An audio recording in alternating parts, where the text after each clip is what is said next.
तो अब हम लोग उन प्रिंसिपल्स का डिस्कशन कर रहे हैं जिनकी मदद से हम एक रिकॉम्बिनेंट डीएनए का फॉर्मेशन करते हैं, यानी the principles of the recombinant DNA technology.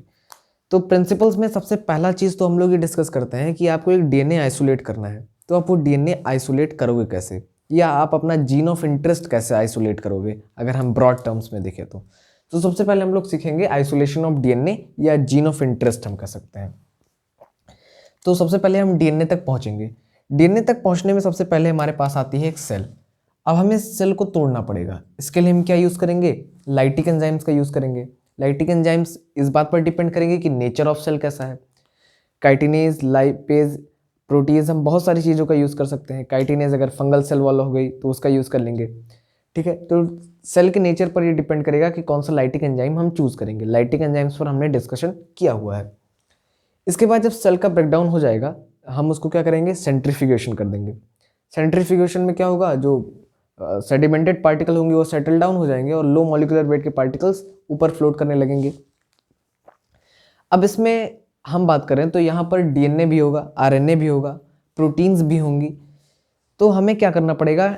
Exclusively DNA को हमें आइसोलेट करना है, तो हम यहाँ पर क्या करेंगे? आरएनएज और प्रोटीन्स डाल देंगे, जो कि क्या करेंगे? आरएनए को और प्रोटीन को डाइजेस्ट कर देंगे। अब हमारे पास इस फ्लोटिंग सब्सटेंसेस में डीएनए बच गया है। अब हम इस क्या करेंगे? अगर हमें डीएनए को वर्चुअली निकालना है तो हमें इस डीएनए का प्रेसिपिटेशन करना होगा। प्रेसिपिटेशन करने के लिए हम यूज़ करते हैं चिल्ड एथेनॉल। तो चिल्ड एथेनॉल लेंगे और इसको इस डीएनए में पॉर कर देंगे। इससे क्या होगा? डीएनए क्या हो जाएगा? पीपीटी बन जाएगा। यहाँ पर PPT of DNA forms, PPT of DNA, DNA की पीपीटी बन जाएगी। अब इसके बाद हम इसको स्पूलिंग की मदद से, एक रॉड जैसा इंस्ट्रूमेंट यूज़ होता है जे शेप का, हॉकी शेप का, उसकी मदद से हम क्या करेंगे? राउंड राउंड घुमाएंगे और स्पूलिंग करके डीएनए को आउट कर लेंगे। तो हमने डीएनए आइसोलेट कर लिया है। अब इसका हम रेस्ट्रिक्शन एंडोन्यूक्लियस से क्या कर देंगे? फ्रेगमेंटेशन कर देंगे और फिर जेल इलेक्ट्रोफोरेसिस से हम जीन को आइसोलेट कर लेंगे, जो अभी हमने पिछली वीडियो में डिस्कस किया है, जेल इलेक्ट्रोफोरेसिस एक्सपेरिमेंट। अब अगर हमारे पास सैंपल साइज छोटा है, यानी हमारा डीएनए जो है वो हमारे पास कम क्वांटिटी में है, तो हम क्या कर सकते हैं? डीएनए को मल्टीप्लाई कर सकते हैं by using the technique gene और डीएनए एम्प्लीफिकेशन। किसकी मदद से करेंगे आप? पॉलीमरेज चेन रिएक्शन की मदद से, पीसीआर। पीसीआर का फुल फॉर्म होता है पॉलीमरेज चेन रिएक्शन, और तो पहले कुछ लोग इसे पीपल चॉइस रिएक्शन बोल देते थे, वो अलग बात है। कैरी मुलिस ने सबसे पहले इस टेक्नोलॉजी को इन्वेंट किया था, और जिस इंस्ट्रूमेंट में हम इसका यूज़ करते हैं, जिस इंस्ट्रूमेंट में हम जीन एम्प्लीफिकेशन करते हैं या डीएनए एम्प्लीफिकेशन करते हैं, उसको हम कहते हैं थर्मोसाइक्लर। देखिए, ये पूरी टेक्नोलॉजी एक ऑटोमेटेड इन विट्रो डीएनए एम्प्लीफिकेशन पर चलती है। इनफैक्ट ये टेक्नोलॉजी दो प्रिंसिपल पर बेस्ड ही है, एक डीनेचुरेशन रीनेचुरेशन ऑफ डीएनए और दूसरी है in vitro amplification of DNA. तो ये प्रॉपर्टी तो आप समझ गए कि हम एम्प्लीफाई करेंगे इन विट्रो डीएनए का। Next thing is to understand is renaturation and denaturation property of DNA. देखिए, डीएनए के जो स्ट्रैंड्स होते हैं वो क्या होते हैं? अगर हम उनको हाई एल्कली या एसिडिक सॉल्यूशन या 100 डिग्री सेल्सियस से ज़्यादा टेम्परेचर दे दें तो डीनेचर हो जाते हैं। हालांकि सुटेबल एनवायरनमेंट पाते ही ये फिर से हाइड्रोजन बॉन्ड बना के रिकॉइल कर जाते हैं, रीजॉइन कर जाते हैं। तो ये था डीनेचुरेशन, यानी हाई एल्कली सॉल्यूशन या एसिडिक सॉल्यूशन या फिर टेम्परेचर देने पर ये डीनेचर हो गए। पर जैसे ही इनको सुटेबल एनवायरनमेंट वापस मिला, ये रीनेचर यानी रीजॉइन हो गए। This is called denaturation and renaturation property of DNA.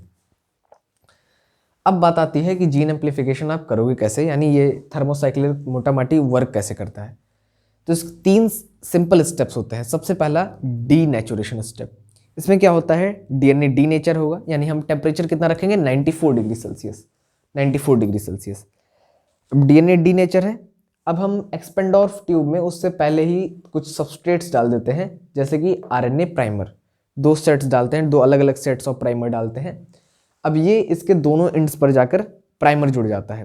Primer कब जुड़ेगा? जब टेम्परेचर हम थोड़ा लो डाउन करेंगे during the process of annealing. क्या होगा? प्राइमर हमारे डीएनए स्ट्रैंड से जुड़ जाएगा। प्राइमर क्यों जोड़ते हैं हम? ये छोटे राइबोन्यूक्लियोटाइड्स होते हैं, ओलिगोराइबोन्यूक्लियोटाइड्स।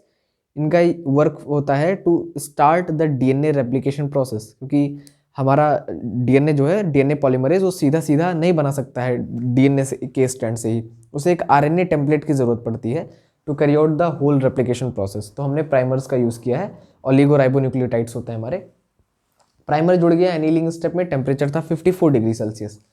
अब हम क्या करा देंगे, इनका एक्सटेंशन करा देंगे, यानी रेप्लिकेशन की प्रोसेस कैरी फॉरवर्ड हो जाती है। फिर हमारे प्राइमर्स को रिमूव कर दिया जाएगा। ऐसा करते करते ये 1 बिलियन टाइम्स एम्पलीफाई कर सकता है। हमने यहाँ पर लिखा भी है 1 बिलियन टाइम्स एम्पलीफिकेशन हो जाता है इसका।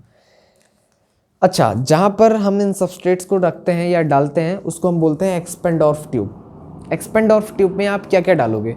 सबसे पहली चीज़ तो आपको डालना पड़ेगा डिजायर्ड जीन, जिस जीन का आप एम्पलीफिकेशन कराना चाहते हो। इसके बाद 2 अलग अलग सेट्स ऑफ प्राइमर क्या होते हैं? स्मॉल ओलिगोराइबोन्यूक्लियोटाइड्स जो रेप्लिकेशन प्रोसेस को इनिशिएट करते हैं। और सबस्ट्रेट में क्या आ जाएगा आपका? DGTP, DCTP, DATP और ATGC, GCADTTP। बेसिकली ये सबस्ट्रेट्स आप डाल दोगे, डीऑक्सी गोनोसिन ट्राइफॉस्फेट, और ये सारे सबस्ट्रेट्स डाल देंगे आप। अब यहाँ पर इंपॉर्टेंट चीज़ आती है पॉलीमरेज एंजाइम। देखिए, आपको डीएनए पॉलीमरेज तो डालना ही पड़ेगा। किस लिए भाई? डीएनए पॉलीमरेज ही होता है जो डीएनए से डीएनए बनाता है। अब लेकिन टेम्परेचर 94 डिग्री सेल्सियस, तो हमें ऐसे डीएनए पॉलीमरेज का यूज़ करना पड़ेगा जो टेम्परेचर सेंसिटिव ना हो, जो हाई टेम्परेचर को भी झेल सके और लो टेम्परेचर पर भी वर्केबल रह सके। तो यहाँ पर हम यूज़ करते हैं थर्मोस्टेबल डीएनए पॉलीमरेज। जो सबसे कॉमन है वो है टैग पॉलीमरेज। टैग पॉलीमरेज को हम ऑब्टेन करते हैं फ्रॉम थर्मस एक्वेटिकस, एक थर्मोफिलिक बैक्टीरिया होती है। इसके अलावा हम PFU पॉलीमरेज का भी यूज़ कर सकते हैं और इसके अलावा हम वेंट पॉलीमरेज का भी यूज़ कर सकते हैं। लिट्रोलिस से में मिलता है ये। और हमारा PFU प्यूरिफोकस पायरोकोकस फ्यूरियोसस से मिलता है, लिख सकते हैं आप, कोई ज़रूरी नहीं वैसे। पायरोकोकस फ्यूरियोसस, और ये थर्मोकोकस लिट्रोलिस से मिलता है, इसको हम हटा ही देंगे, ठीक है। ये मिलता है पायरोकोकस फ्यूरियोसस, और वेंट पॉलीमरेज किससे मिलता है? हमारा थर्मोकोकस लिट्रोलिस। ये कॉन्सेप्ट था हमारा पूरा स्टेप 4 का, that is the DNA amplification by the polymerase chain reaction या थर्मल साइकिल, जिसको खोजा था कैरीमोलिस ने। अब हम नेक्स्ट स्टेप पर चर्चा करेंगे।